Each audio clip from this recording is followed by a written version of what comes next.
नमस्कार, आप सभी का स्वागत है एनडीटीवी राजस्थान पर और मैं हूं आपके साथ शुभेंदु सिंह। आप देख रहे हैं सबसे बड़ा मुद्दा। राजधानी जयपुर में भाकरौटा में हुए हादसे को लेकर के अब मृतकों की संख्या बढ़ने का सिलसिला अभी भी जारी है। राजस्थान हाईकोर्ट ने इस मामले पर संज्ञान लेते हुए बीपीसीएल और national highway authority of India को नोटिस जारी कर 6 पॉइंट्स पर जानकारी मांगी है। वहीं दूसरी ओर प्रदेश में सड़कों को साफ और ठीक करने के लिए एनडीटीवी राजस्थान की मुहिम का असर भी नजर आ रहा है। मुख्यमंत्री भजनलाल शर्मा ने भी 6E रणनीति बनाकर अलग अलग मांगों को लेकर के अपनी बातें रखी हैं। विभागों से समयबद्ध कार्रवाई करने को कहा गया है। 6E यानी कि education, engineering, enforcement, emergency care और एवोल्यूशन एंगेजमेंट आधारित रणनीति के तहत कार्रवाई हो। रोड सेफ्टी की बैठक को लेकर NHAI, PWD सहित विभिन्न विभागों के अधिकारियों को राजस्थान में हर हाल में सड़क हादसों में कमी लाने और जन जागरूकता अभियान चलाने को कहा गया है। चिन्हित ब्लैक स्पॉट को जल्द ठीक करने, सड़क सुरक्षा को लेकर पुलिस, PWD, ट्रैफिक विभाग को मिलकर अभियान चलाने, नेशनल हाईवे पर अवैध पार्किंग पर रोक लगाने, सड़क दुर्घटना में जिम्मेदारी तय करने के निर्देश मुख्यमंत्री की तरफ से दिए गए हैं। और साथ ही बिना परमिट वाहनों नियमों का उल्लंघन करने वालों के खिलाफ कार्रवाई की बात भी इस दौरान की गई है। आपको बता दें कि एनडीटीवी राजस्थान जो है हादसे से जुड़ा गंभीर मुद्दा लगातार उठा रहा है, जो ये बताता है कि जयपुर LPG टैंकर अग्निकांड से बड़े सबक लेने की जरूरत है। प्रदेश में पेट्रोल, डीजल, CNG और LPG से भरे टैंकर को सड़कों पर रोकना फिलहाल संभव नहीं है, क्योंकि राजस्थान में तीनों प्रमुख तेल कंपनियां Indian oil corporation limited IOCL, Bharat petroleum corporation limited BPCL और HPCL के 12 बॉटलिंग प्लांट में से केवल 5 में ही पाइपलाइन से LPG की सप्लाई हो रही है। बाकी 7 प्लांट में गैस सप्लाई के लिए रोजाना 157 जो है गैस से भरे टैंकर आ रहे हैं। इसके अलावा CNG पंपों पर सप्लाई के लिए भी बड़ी संख्या में CNG के टैंकर कंटेनर ट्रक पहुंचा रहे हैं। और ऐसे में ये इमरजेंसी सिचुएशन जो बताती है, वो कहती है कि अभी फिलहाल की स्थिति के मुताबिक इन चीजों में बदलाव आने की संभावनाएं बहुत कम नजर आती हैं। और इसलिए आज सबसे बड़ा मुद्दा में जनता से जुड़ी हुई बातों को हम रख रहे हैं। उनकी जिंदगी से जुड़े इस महत्वपूर्ण मुद्दे को लेकर के आज एक एक्सपर्ट पैनल का खास पैनल हमारे साथ कार्यक्रम में जुड़ रहा है, जिनसे हम जानेंगे कि सड़कों पर आखिर जो यमदूत इस वक्त नजर आ रहे हैं। जयपुर का जो हादसा हुआ उसने बहुत कुछ दिखाया, बहुत कुछ सिखाया और बताया भी है कि कैसे ये हादसे हो रहे हैं और कैसे अब इस पर नजर बनाने की जरूरत है। जो अपने हादसा हुआ, हम तो उससे पहले से ही सुरक्षा रखते हैं, लेकिन जो हादसा हुआ उसके बाद से और ज़्यादा सुरक्षा बढ़ा दी गई है। और हर 5वें 7वें दिन स्टाफ को हम ट्रेनिंग देते हैं कि भाई कैसे सुरक्षा रखी जाए। अगर कोई भी गाड़ी आती है तो उसका इंजन पहले बंद होना चाहिए, मोबाइल यूज़ नहीं करना चाहिए और उसके बाद ही CNG भरी जाए। अपन ने ये सब जितने भी स्टाफ है सबको ट्रेनिंग दे रखी है और उसका एहतियात पूरा रखते हैं हम। फायर एक्सटिंग्विशर सब लगे हुए हैं अपने, तो उसकी अपन गाइडलाइन सारी स्टाफ वालों को बता रखी है, कैसे यूज होगा। कल को कुछ हादसा हो जाता है तो कैसे यूज होगा, क्या होगा, ये अपन ने गाइड करते रहते हैं उनको, हर 5वें 7वें दिन समझाते हैं। आग इतनी जल्दी CNG, आपको पता है एकदम से जैसे LPG में वो हुआ था, तो CNG इस तरीके से बर्न नहीं होती है। इन चीज़ों का U-टर्न से जो हुआ था वो U-टर्न की वजह से हुआ था। हम पूरा ध्यान रखते हैं कि जैसे यहाँ पे है, अब इनके पास पूरे सिलेंडर और वो सब चीज़ें इन्होंने रखे हुए हैं पहले से। तो सवाल यहां पर यही है कि और कितने हादसों का इंतजार अभी किया जा रहा है, या इससे जो जयपुर में इतना बड़ा हादसा हुआ उससे क्या हमने सबक लिया है, जरा जानने की कोशिश करते हैं। लेकिन सबसे पहले आपको कुछ ग्राफिक्स दिखाते हैं, आपको उनके जरिए जरा बताते हैं कि राजस्थान में 3 बड़ी गैस तेल की एजेंसी हैं। दरअसल IOCL और BPCL, HPCL, ये 3 बड़ी कंपनियां हैं और ऐसे में 8 जिलों में बॉटलिंग प्लांट मौजूद है। अब इसके साथ साथ जयपुर, अजमेर, बीकानेर, झुंझुनू में प्लांट हैं। जोधपुर, उदयपुर, सिरोही, कोटा में भी प्लांट है। सिर्फ 5 प्लांट में पाइपलाइन के जरिए LPG की सप्लाई होती है। बाकी 7 प्लांट में टैंकर से गैस की सप्लाई होती है। रोजाना 157 टैंकर LPG सप्लाई करते हैं। कुछ प्लांट से लोडिंग भी की जाती है। अब 10 से ज्यादा कंपनियों में भी टैंकर से सप्लाई होती है। कुछ प्राइवेट जो कंपनियां हैं वो इसमें काम करती हैं, लेकिन उद्योगों में भी LPG के जो बुलेट LPG टैंकर से रिफिलिंग होती है। राजसमंद में नाथद्वारा जो ट्रस्ट है उसमें काम करती है, अलवर से होंडा और रोका। वहीं जयपुर में NBC, JCB, तो उद्योगों में भी एलपीजी के जो टैंकर हैं वो उसमें काम करते हैं। और चलिए अब जरा बिना देरी किए जल्दी से आज के खास पैनल से आपको मिलवा देते हैं। हमारे साथ पूर्व सीवीसी नगर निगम के अनिल गोठवाल साहब कार्यक्रम में जुड़ चुके हैं। सर बहुत स्वागत है आपका। हमारे साथ पेट्रोलियम डीलर्स के संरक्षक सुनीत बगई जी कार्यक्रम में जुड़ चुके हैं। हमारे साथ इस बीच बीजेपी से नेता आलोक वत्सी कार्यक्रम में हैं और साथ ही एलपीजी डिस्ट्रीब्यूटर्स के अध्यक्ष चंद्र प्रकाश जी हमारे साथ कार्यक्रम में जुड़ चुके हैं। सभी का बहुत स्वागत है। मैं लेकिन शुरुआत इसमें सबसे पहले चंद्र प्रकाश जी आपसे ही कर रहा हूं।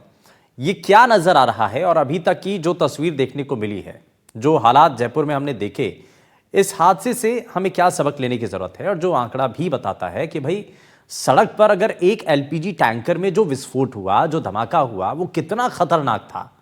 और ऐसे रोजाना इसी तरीके से टैंकर जो हैं वो सड़क पर चल रहे हैं, तो ये बड़ा मुश्किल हो सकता है आम लोगों के लिए भी। तो इसमें जो बाकी वैकल्पिक व्यवस्था है, ऑल्टरनेट ऑप्शन है, हम क्यों नहीं उसकी तरफ जा पा रहे हैं?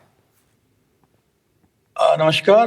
देखिए, जहां तक अल्टरनेटिव अरेंजमेंट की बात है, वो अभी एकदम तो हाल फिलहाल में इतनी जल्दी हो नहीं सकता। हाँ। क्योंकि जो भी इंफ्रास्ट्रक्चर डेवलप होता है उसमें सालों लगते हैं। ठीक है। जहां तक मैं आपको बता दूं कि जितने भी ये एलपीजी के कैरियर्स हैं, जो बल्क कैरियर इसको बोलते हैं, ये इन पे पूरे इक्विपमेंट फिट है सेफ्टी के हिसाब से। पैसो एक्सप्लोसिव डिपार्टमेंट, ऑयल कंपनीज की सेफ्टी डिपार्टमेंट और प्लांट्स, हर तरह की एहतियात इसमें सेफ्टी की बरतते हैं और कोई इसमें लूप होल नहीं छोड़ते। जब भी कोई नया ट्रक बनता है और वो सर्विस के लिए अवेलेबल होता है, उसकी बहुत स्ट्रिक्टली एक एक चीज की, एक एक पॉइंट की उसके अंदर बाकायदा चेकिंग होती है। सेफ्टी ऑफिसर्स हैं और रेगुलरली जब भी कभी इसमें लोडिंग होती है उसमें भी सारे के सारे टेस्ट होते हैं और तब ये जाके भर के लोड बाहर सड़क पे आता है। देखिए, मैंने खुद भी देखा आपका, जैसे नया अभी ये जयपुर ये आपका एक्सप्रेस बना दिल्ली बॉम्बे का। अभी मैं आपको पिछले हफ्ते जयपुर से आ रहा था, वहां मैंने देखा कि बेसिकली क्या ट्रक ड्राइवर्स की ट्रेनिंग नहीं है। हाँ। ये जो आपके बुलेट की बात नहीं कर रहा, दूसरे ड्राइवर्स की। 4 लेन है एक साइड पे, 3 लाइन पे अलग अलग थोड़े थोड़े डिस्टेंस पे ट्रक चल रहे थे। 3 लेन जो राइट की थी, जो ट्रक के लिए थी, वो खाली छोड़ रखी थी। और एक मेरी खुद की गाड़ी को क्रॉस करने में, मतलब ओवरटेक करने में करीब 3-4 किलोमीटर लगे। कोई साइड देने को तैयार नहीं है, तरह तरह की लाइटें लगा रखी हैं। हाँ। और विजिबिलिटी कम करते हैं। यानी कि आप कह रहे हैं कि ड्राइविंग सेंस नहीं है सड़क पर चलाने को, ड्राइविंग सेंस नहीं है, ट्रेनिंग इनकी जो दूसरे ड्राइवर है। हाँ। देखिए, ये जो आपके बल्क कैरियर जो हमारे एलपीजी के हैं, हाँ। इनके ड्राइवर की, इनके स्टाफ की, हेल्पर की बाकायदा टाइम टू टाइम सेफ्टी के लिए इनकी ट्रेनिंग होती है। ठीक है। इनके ट्रेनिंग कैंप लगते हैं। हाँ। कोई भी, और ये जो बाकी भी मैं इस पर वापस बात करता हूं सर। मैं वापस लौटता हूं आपके पास और इस पर जरा वापस से बात करेंगे। लेकिन एक पहलू सामने आया कि भाई सड़क पर चलने वाले चलने के लिए जो नियम होते हैं, हम उन नियमों का कितना पालन करते हैं, जो कई बार हादसों का कारण बनते हैं। हमारे साथ पेट्रोलियम डीलर के प्रदेशाध्यक्ष राजेंद्र सिंह भाटी जी भी कार्यक्रम में हैं। सर बहुत स्वागत है आपका। राजेंद्र जी, अब सवाल आपसे है कि ये जिस तरीके की परिस्थिति अब बनी है, इसमें एक तो बात ये भी है कि हम इसमें वैकल्पिक व्यवस्था की तरफ क्यों नहीं पहुंच पा रहे हैं और कितना समय और लगेगा हमें अभी? भाई पाइपलाइन के जरिए अगर हम गैस और जो पेट्रोलियम है, अगर उसकी सप्लाई के रास्ते हम सोचें तो कितना समय और लगेगा? क्योंकि ये सड़क पर तो आम लोगों के लिए बड़ा मुश्किल हो जाता है। जाना ही और बड़े स्पष्ट और विनम्रता के साथ मैं कहना चाहूंगा कि जिस दिन हादसा होता है उस दिन अपन उस चीज को याद करते हैं। हाँ। चाहे वो घूंगरा कांड हो, चाहे वो बाड़मेर का बस एक्सीडेंट कांड हो, चाहे वो हमारे अजमेर का कोई कांड हो, अपन को उस दिन याद आती है कि जिस दिन कोई कांड होता है उससे पहले की स्थिति ये बात होती है। आज की तारीख में यदि देखा जाए तो एक्सीडेंट में जैसे एनएचएआई के पास फोम युक्त बेस्ड अग्निशमन वाहन होने चाहिए, वही नहीं होते, जिसकी वजह से कैजुअलिटी इतनी ज्यादा होती है। अच्छा, जिस चीज को अपन ये कह रहे हैं कि साहब ये इस वजह से हुआ, वास्तविकता ये है कि अभी तक भारत में सीएनजी के पंप, आज 1986 की जो पिटीशन थी उसको लेकर आज तक सीएनजी के जितने पंप लगने चाहिए उतने ही नहीं लग पाए। आज अपन हर जगह कट छोड़ रहे हैं। क्यों छोड़ रहे हैं? हर जगह आप देखिए, किसी भी चीज के लिए रिलैक्सेशन की जितनी फाइलें पीएचडी, पीडब्ल्यूडी और इनके पास एनएचएआई के पास आती है, और एनएचएआई उनमें रिलैक्सेशन दिए जाती है, उसके लिए जिम्मेवार कौन है? आज आप देखिए, मैंने अभी आरटीआई लगाई तो मेरे से इन्होंने 21,000 कुछ पृष्ठों के पैसे केवल अकेली पीडब्ल्यूडी ने जिनको रिलैक्सेशन दिया उनके लिए, मैंने 42,008 रुपए इनको इनके लिए रिलैक्सेशन जो इनके द्वारा दिया गया उनके लिए। क्या सभी चीज के लिए रिलैक्सेशन है? आप जानबूझ के जब किसी को मारना चाहेंगे, हर बार आप जब बुंगरा कांड को अपन अभी तक भूले नहीं, जिसमें 32 जिंदगियां, परिवारों की जिंदगियां चली गई, उसके लिए क्या हुआ? आज आपको पता है किसी भी टैंक, फ्यूल टैंक की, मैं दूसरी चीज की बात ही नहीं करता, आप पेट्रोल पंप पर इनको छोड़ दीजिए, जो भी आपका टैंकर है या कोई भी ट्रक है वो या कोई भी स्लीपर बस है, उसकी टैंक फ्यूल कैपेसिटी केवल 360 लीटर की होती है, और वो अदर स्टेट में जाती है, तब अदर स्टेट में जाती है तो उसकी जहां पेट्रोल डीजल सस्ता है वहां वो हजार लीटर लेके आती है, लेकिन किसी नीति के द्वारा एमवी एक्ट में कोई भी कार्रवाई संस्थित नहीं की जाती, और उसका परिणाम ये होता है कि बाड़मेर में स्लीपर बस में 34 जिंदगियां चली जाती है और अपन संवेदना व्यक्त करके अपनी जिम्मेवारियों से उड़े होते हैं। यही कांड आपका खालसा पेट्रोल पंप पे जब हुआ, और उस यही का ये कांड, खालसा पेट्रोल पंप पे 9 जिंदगियां चली जाती है, एक बच्चा जो नया होता है वो सेल्फ होता है, वो जिंदगी काल गर्वित हो जाता है, अपन उस चीज को भूल जाते हैं। अच्छा भाटी सर, एक चीज बताइए, ठीक है ये कई चीजें हुई हैं, लेकिन ये क्या वाकई में बहुत लापरवाही की वजह से है, या कुछ ऐसी चीजें हैं जिनको हम रोक सकते हैं? भाई हम सुरक्षा मानकों को हम देख सकते हैं। अब इससे पहले जैसे चंद्र प्रकाश जी बता रहे थे कि भाई इसमें बहुत सारी हम सेफ्टी नॉर्म्स को फॉलो करते हैं, और उसके तहत जो है बाकी जो ड्राइवर्स हैं उनको भी बहुत ज़्यादा सचेत रहने की ज़रूरत है। कई बार उनकी गलती की वजह से जो है ये इस तरीके के हादसे हो जाते हैं। छोटा सा ये कांड है जिसको अपन आज ये कह रहे हैं। हाँ, आप ये देखिए, क्लोजर लीप कहां पड़ा? एनएचएआई का क्लोजर लीप नहीं होने की वजह से जो एक्सीडेंट हुआ, आज अपना एलपीजी पे लेके जा रहे हैं, भाई जेडी ने क्लोजर लीप के लिए जमीन क्यों नहीं दी? मतलब अपन उस चीज पे जहां जाना चाह वहां अपन चोट करना ही नहीं चाहते। भाई आज जेडी की गलती है, जेडी ने अच्छा वहां कट क्यों बढ़ा? वहां ट्रैफिक लाइट है, वहां ट्रैफिक लाइट के पास कट देने की आवश्यकता क्यों पड़ी? किसने उसको दिया? आज अजमेर रोड पे आप जाइए, आज अजमेर रोड पे आज कितने ऐसे ट्रैफिक अवैध कट आपने दे रखी? क्लोजर लीप क्यों नहीं बढ़ा? 12 मीटर की जो चौड़ाई होनी चाहिए थी वो क्यों नहीं है? भाई हर चीज के लिए पेट्रोल पंप की एलपीजी या सीएनजी या अपन किसी चीज को कहते हैं तो उसके लिए आवश्यकता, भाई अन्य तथ्य को भी तो देखिए। क्या उसी चीज से एक्सीडेंट हुआ? केवल वो एलपीजी का था? वो तो इंसिडेंट था कि ठीक है साहब वो एलपीजी का था, दूसरा टैंकर भी वहां खड़ा था, उसके केबिन तक आग पहुंची नहीं पहुंची, यहां पेट्रोल पंप भी थे, और वहां पेट्रोल पंप पे आग लग जाती तो उसका क्या आपके पास उपाय? उनकी तो कोई गलती नहीं थी ना, उन्होंने तो सारी प्रॉपर एनओसी ली, सब कुछ किया। ये तो आप मानिए गनीमत कि मेरे जिले का एक आईएएस अधिकारी रिटायर्ड होता वो चला गया, लेकिन आज तक अपन उस चीज में संवेदना तक व्यक्त नहीं कर पाए कि भाई आज उन पेट्रोल पंपों की क्या गलती जहां आग लग जाती। अपने पास दमकल की स्थिति ये होती है कि जो दमकल पहुंचती है वो दमकल पहुंचने में 45 मिनट लग जाते हैं। नहीं, ये सिस्टम के अंदर ये जो कमियां है ना, इसी को तो दुरुस्त करने के लिए कहां कमी आती है? हादसा होता है तब याद करते हाँ। हैं। मैंने आपको निवेदन किया कि 34 जिंदगियां बाड़मेर एक्सीडेंट में गई। आप एक बार किसी से आरटीए परिवहन विभाग से पूछिए कि आपने एमवी एक्ट में उसके बाद में कितनी कार्रवाई की। हाँ, ठीक है। इसमें सुनीत जी भी हमारे साथ हैं, सुनीत जी भी हमारे साथ हैं, और भी मेहमान हैं हमारे साथ। दूसरा फिर अपन एनएचआई से ये कतई आज जैसे एक्सपर्ट अपन पैनल की बात करें, एनएचआई का कोई भी नहीं। भाई क्लोजर लीप क्यों नहीं हुआ? जेडी ने क्यों नहीं अलॉट की? ठीक है भाई आज किसने सैंक्शन दी वहां पे? और जब बना हुआ है आप कितने उसमें वो खोलोगे आप? ठीक है, नॉर्म्स तो फॉलो नहीं हो रहे हैं ना, दिक्कत तो यही है। सड़क पर चलने वाले से लेकर के और नियम पालन करने तक दिक्कत तो यही आ रही है ना, लापरवाहियां हो रही हैं, और इन्हीं लापरवाहियों का नतीजा ये होता है कि इस तरीके की घटनाएं होते हैं, और बाद में सब अपना पल्ला झाड़ लेते हैं, बाद में कोई जिम्मेदारी लेने को तैयार ही नहीं होता है। बात तो यही है ना इसमें। सुनीत जी को मैं जरा इसमें जोड़ लेता हूं। सुनीत जी, एक चीज बताइए सर कि ये जो जिस तरीके की परिस्थितियां बनी हैं, हालात जो बने, अब उसको लेकर के अब ये हम लगातार ग्राफिक्स के जरिए भी दिखा रहे हैं कि भाई सड़क पर चलने वाले जो टैंकर हम देखते हैं पेट्रोल से भरे हुए, किसी भी गैस से भरे हुए, क्या हमें इनसे बहुत ज़्यादा बचने की ज़रूरत है? बहुत ज़्यादा, क्योंकि अब जयपुर के इस हादसे के बाद से लोगों में डर है। आसपास अगर अब ये कई रिपोर्ट सामने आ रही हैं, घर के आसपास कहीं अगर जो एलपीजी गैस सिलेंडर के जो गोदाम होते हैं तो उसके पास में होने से भी लोगों को डर लगता है, कई रिहायशी इलाकों में बन रहे हैं।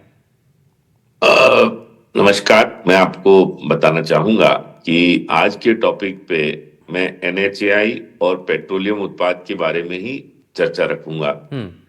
आप अगर देखें पिछले कुछ वर्षों में, तो पेट्रोल पंप, CNG स्टेशन या कोई भी प्लांट, ये सबसे सेफ जगह होती है, बिकॉज यहाँ पे सारे के सारे पैरामीटर्स को फॉलो किया जाता है और सेफ्टी की वजह से ही आज तक कोई बड़ा हादसा हिंदुस्तान देश भर में नहीं हुआ है। लेकिन ये जो हादसा है, ये बहुत ही एक गंभीर स्थिति है, जिसके बारे में मैंने पिछली बार भी बताया था कि नेशनल हाईवे के ऊपर अलग अलग लेन्स हैं, डिफाइंड हैं, जिसमें कौन से ट्रक कहाँ चलने चाहिए, और उसको देखते हुए लेफ्ट, एक्सट्रीम लेफ्ट में ही हाई जो व्हीकल हैं, लार्ज व्हीकल हैं या ट्रक्स हैं या टैंकर हैं, वहां चलने चाहिए, और उस लेन में न चल के बाकी सारी लेन में आपके ट्रक और टैंकर चलते हैं। तो सबसे बड़ी खामियाजा तो ये है कि हमारा ड्राइविंग सेंस को जब तक हम ठीक नहीं करेंगे तो इस तरह के हादसों से बचा नहीं जा सकता। तो इसके लिए बहुत जरूरी है, NHAI आज करोड़ों रुपए टोल ले रहा है और अलग अलग एजेंसियों को उन्होंने टोल कलेक्शन का साधन दे रखा है, तो उनकी जिम्मेदारी बनती है कि NHAI पे ट्रैफिक को रूल्स के हिसाब से चलाया जाए। इससे हादसे रुक सकते हैं, कम हो सकते हैं, बल्कि ना के बराबर भी हो सकते हैं। और दूसरा, इसके अंदर जो इस हादसे को देख के एक सबक हमें मिला, वो ये मिला कि समय पे अगर कट को बंद नहीं किया गया तो उसकी वजह से यह हादसा हुआ। जिस तरह भाटी जी ने बताया कि अगर क्लोवर लीफ नहीं बना था तो रिंग रोड का इनॉग्रेशन नहीं होना चाहिए था, उसको रोक देना चाहिए था। क्लोवर लीफ के बिना रिंग रोड किसी काम की नहीं है, और इसी के चलते ये इतना बड़ा हादसा हुआ। हम चाहेंगे कि इसमें जिसकी भी जिम्मेदारी रही इस हादसे के लिए, उसको इसका सबक मिलना चाहिए। और खास तौर पे अगर ये कट बनाया भी गया था तो इसके लिए भी NHAI के रूल्स हैं, जिसके हिसाब से कट को एक यू टर्न में कन्वर्ट किया जा सकता था। जिस प्रकार दिल्ली शहर में जितनी भी रिंग रोड बनी हुई है, उसमें जब व्हीकल मुड़ता है तो उसके लिए बकायदा एक लेन बनाई गई है, उस लेन में घूमते हुए वो बाहर निकलता है और आने वाले ट्रैफिक को बिल्कुल भी वो तकलीफ नहीं देता, ना तो घुसने के टाइम ना निकलने के टाइम। उस तरह की जगह यहां बन सकती थी, क्योंकि रोड की चौड़ाई सबसे अधिक यहीं पर थी, पर उसको ना बना के एक बहुत बड़ी इस हादसे को इन्होंने बुलाया दिया। ठीक है, ये बहुत छोटी छोटी चीजें हैं जिन पर शायद अगर ध्यान दिया जाता तो ये इतना बड़ा हादसा तो नहीं होता। मैं इसमें अनिल सर को भी जोड़ देता हूँ। अनिल सर, इसमें हमने बहुत लापरवाहियाँ देखी हैं, और छोटी छोटी गलतियाँ जो मिल करके इतने बड़े हादसे को अंजाम देती हैं। और जैसे कि एक हमारे जो मेहमान हैं वो भी ये बता रहे थे कि भाई ये एक मामला नहीं, इससे पहले कई ऐसे हादसे हो चुके हैं जिनसे हम अभी तक कोई सबक नहीं ले रहे हैं, और ये हम उम्मीद कर रहे हैं कि जयपुर की इस घटना के बाद हम सबक ले पाएँ। लेकिन देखिए, अब लोगों में डर बन चुका है।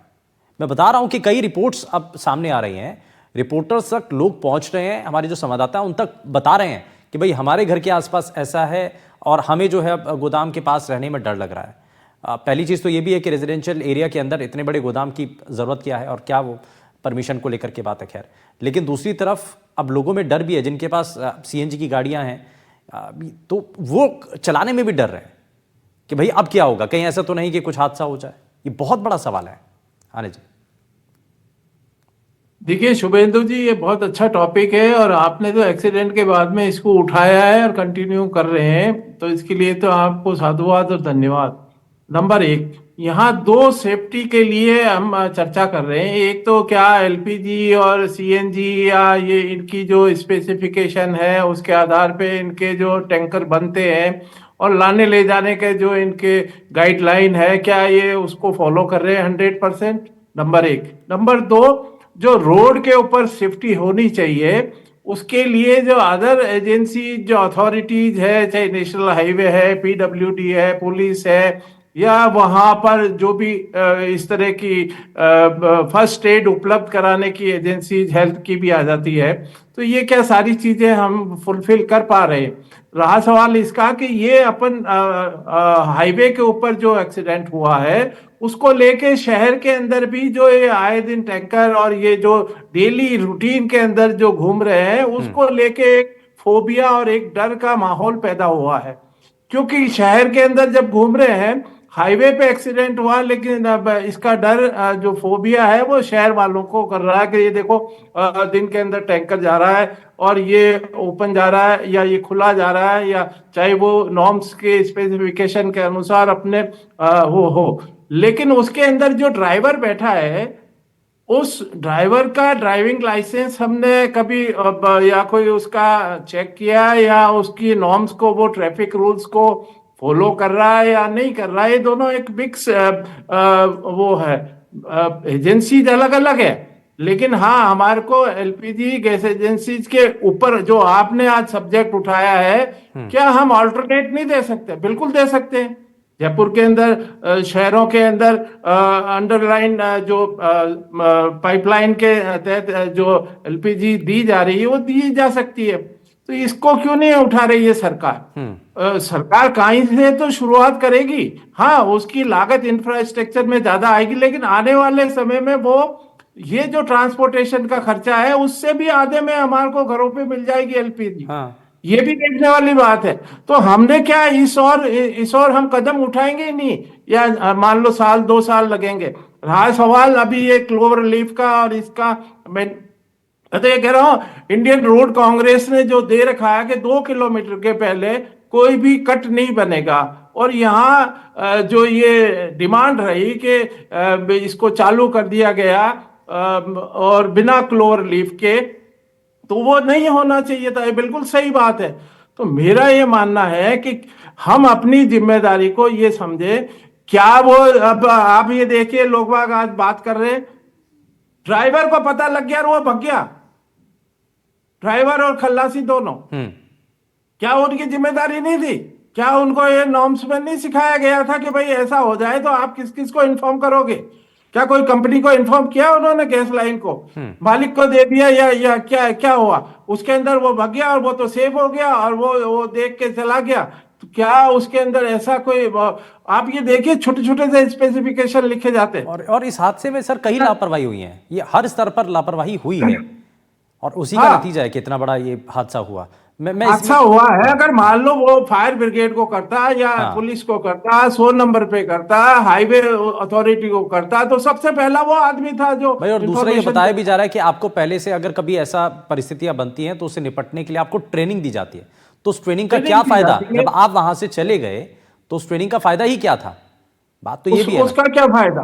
क्या उसकी गलती नहीं हो सकती है? या अब ये जांच का विषय है, इन्वेस्टिगेशन का विषय है कि वो उसने कब पूरा वो दिया? वहां तो रोड लाइट ही नहीं है। तो कैसे दिखेगा? आने वाला ट्रक कैसे दिखा होगा? वहां कोई संकेतक नहीं है कि भाई ये यू टर्न है या ये जाएगा इसके ऊपर। तो ये हाईवे की अथॉरिटीज की भी कहीं ना कहीं कमियां हैं, और ये सारी मिलके हमारे को एक समाज को, जनता कहते हैं को, कि वर्ल्ड क्लास सड़कें अगर हम बना रहे हैं, हाईवेज बना रहे हैं, तो उस पे उस तरीके की जो साइन बोर्ड्स हैं या चिन्ह ऐसे कहीं हैं, इंडिकेशन हमें मिल सके, कम से कम ऐसी चीजें उस हाईवे के ऊपर, सड़कों पर नजर आए। मैं इसमें आलोक जी को भी जोड़ रहा हूँ, जरा आलोक वत्स जी भी हमारे साथ हैं।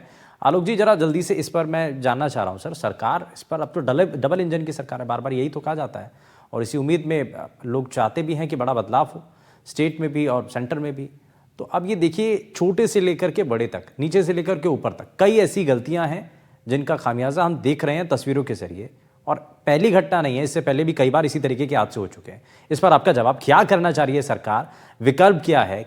क्या आगे होगा? देखिए शुभेंदु जी, मैं सभी सम्मानित प्रवक्ताओं को सुन रहा था, और इस सब के अपना भी जो मेरा एक्सपीरियंस है कि ये सारा चीज भगवान भरोसे चल रहा है। बहुत सी जगह कमियां हैं, बहुत सी जगह चूक है।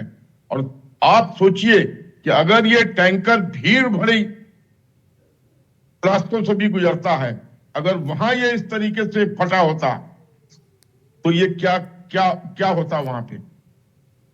इसका जो मूल उपाय है वो है कि पाइपलाइन बॉटलिंग प्लांट से वहां तक जाए और ये सड़कों पर चलना बंद कर दे। ये दानव की तरह दौड़ते हैं, और जो एनएचआई के जो रोड्स हैं उस पर कोई स्पीड लिमिट भी होती है।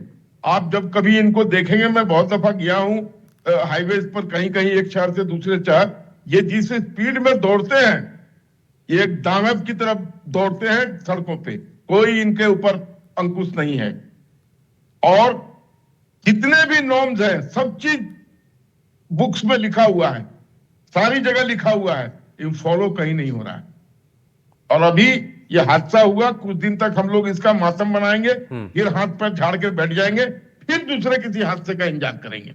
नहीं तो हम ये कह तो रहे हैं कि भगवान भरोसे है, लेकिन सिस्टम में सरकार तो आप ही हैं सर, सरकार आप ही हैं। सरकार हमारी तो सरकार के संज्ञान में आएगा। और मैंने कहा कि सरकार को इसका करने का एक ही कवायद हो सकता है कि अंडरग्राउंड पाइपलाइन बिछाई जाए। जहां जहां अंडरग्राउंड पाइपलाइन है वहां पर सही कहा अभी एक प्रवक्ता ने कि गैस भी आधे पे मिलती है, सीएनजी भी आधे पे मिलती है दाम में, और कहीं इस तरह के हादसा की कोई गुंजाइश भी नहीं रहती है।